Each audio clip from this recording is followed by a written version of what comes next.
Assalamualaikum warahmatullahi wabarakatuh. Saya Nur Laila Sabihi dengan NIM 131420888 kelas 6C jurusan Manajemen Pendidikan. Baik, di sini saya akan mempresentasikan materi saya yaitu konsep dasar manajemen pendidikan. Mendeskripsikan konsep dasar manajemen pendidikan.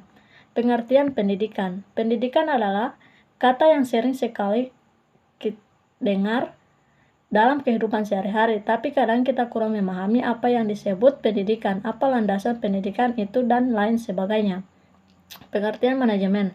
Kata manajemen berasal dari bahasa lain, yaitu manus yang berarti tangan dan agil yang berarti melakukan. Kata-kata itu digabung menjadi kata kerja yang artinya menangani, terjemahan ke dalam bahasa Inggris yaitu dalam bentuk kerja to manage dengan kata benda manajemen. Menurut Sulistyorini, manajemen pendidikan adalah suatu kegiatan atau rangkaian kegiatan yang berupa proses pengelolaan usaha kerjasama sekelompok manusia yang tergabung dalam organisasi pendidikan untuk mencapai tujuan pendidikan yang telah ditetapkan sebelumnya agar lebih efektif dan efisien. Dilihat dari pengertian manajemen dan pengertian pendidikan di atas, maka kita dapat mendefinisikan manajemen pendidikan sebagai suatu proses perencanaan, pengorganisasian, pelaksanaan, dan pengawasan dalam mengelola sumber daya yang berupa money, material, method, market, minute, dan informasi untuk mencapai tujuan yang efektif efisien dalam bidang pendidikan. Selanjutnya menjelaskan kedudukan dan tujuan manajemen pendidikan dalam sistem pendidikan nasional.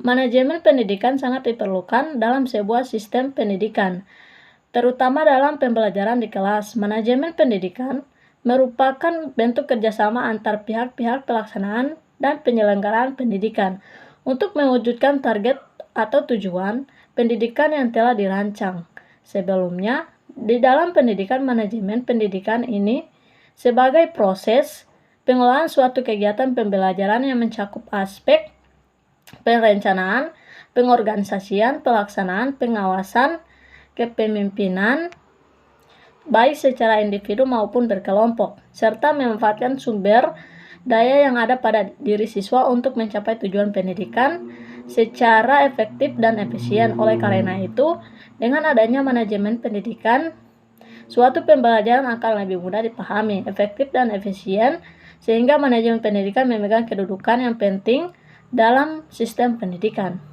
Berikutnya, tujuan manajemen pendidikan tidak akan lepas dari tujuan pendidikan nasional, yaitu bertujuan untuk mengembangkan kemampuan dan membentuk watak serta peradaban bangsa yang bermartabat dalam rangka mencerdaskan kehidupan bangsa, bertujuan untuk berkembangnya potensi pendidikan agar menjadi manusia yang beriman dan bertakwa kepada Tuhan Yang Maha Esa, berakhlak mulia, sehat, berilmu, cakap, kreatif, mandiri, dan menjadi warga negara yang demokratis serta bertanggung jawab. Sekian, itulah materi dari saya. Lebih dari kurangnya saya mohon maaf. Wassalamualaikum warahmatullahi wabarakatuh.